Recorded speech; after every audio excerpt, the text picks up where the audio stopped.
I-share ko dito live yung pinaka-chart, how I set up dito ng take profits or itong stop loss. Ano yung approach na ginagawa ko dito. Last day today guys ng registration dito for the tournament. Ito yung current team natin. So we have 53 crypto traders dito, mga experienced trader. We're competing for the prize pool na 10 BTC guys, no? So let's check kung magkano itong 10 BTC. Almost 40M, no? So ito yung pinaka-prize pool for the tournament. Pag-uusapan din natin today guys yung mga perks, no? Like for example, free coaching and etc. So for this event is that last day today guys, no? So you can just register if you are interested. Isa din to sa best scenario, as well as if you want to upskill your trading skills dito guys, no? Experience and other ideas pa dito in trading. So bago tayo dito guys mag-start, kung hindi nyo pa na-like itong video na to, please like this video first, subscribe yung YouTube channel natin, turn on the bell icon para ma-notify kayo dito sa mga updates natin na ginagawa sa ating YouTube channel. So for now guys, punta muna tayo dito sa pinaka-discussion natin today. So itong pinaka-halving event, no?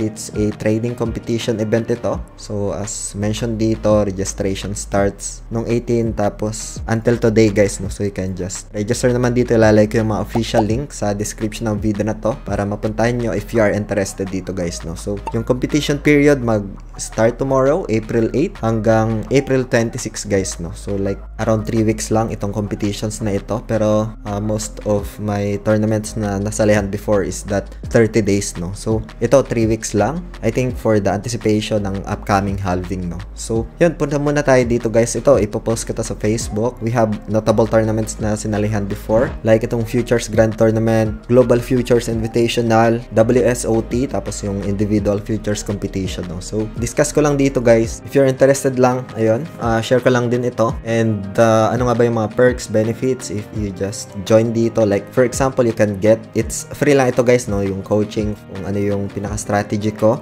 So sa Discord yan, you can just join as well sa Discord natin. I-share ko dito live yung pinaka-chart, how I set up dito ng take profits or itong stop loss. Ano yung approach na ginagawa ko dito. Yung mga indicator na ginagamit for the tournament, like basic indicator lang, like MACD, VWAP, as well as exponential moving average. So discuss natin yan.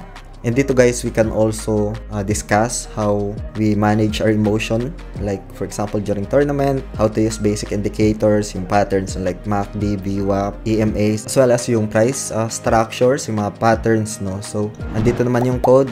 Ayan, lalagay ko na lang, adjust ko na lang. So you can just use that if you are interested, if you want to join, no? So pagkatapos nyan, punta lang kayo dito sa Discord natin. Ayan, so meron ako ditong announcement sa my chat with traders, ask me anything tab. Ayan, nandiyan naman yung pinaka discussions with other traders guys, no? So itong pinaka-event na ito is just like for me, experience, no? This is actually a good experience if you are aspiring traders, especially dito in crypto space. It's very volatile market, it's very risky market. With the use of this experience, you'll get these informed decisions guys na you can use this in the future guys, no? But then again guys, itong video natin today guys is just for ideas lang, no? For reference, for educational purposes only, an update, and does not qualify as an investment or financial advice. Hope you get some ideas dito, and I'm merely sharing lang dito ng experience ko, as well as if the community can benefit naman, ano yung mga experience, yung value na pwede kong i-share, no? And if you're interested dito guys, feel free to join lang. Lalagay ko yung mga official links dito sa screen or sa description ng video na to, as well as yung Discord server link natin. Kita-kits sa Discord. Maraming salamat ulit sa panunood. Ingat tayong lahat. Peace out. Bye for now.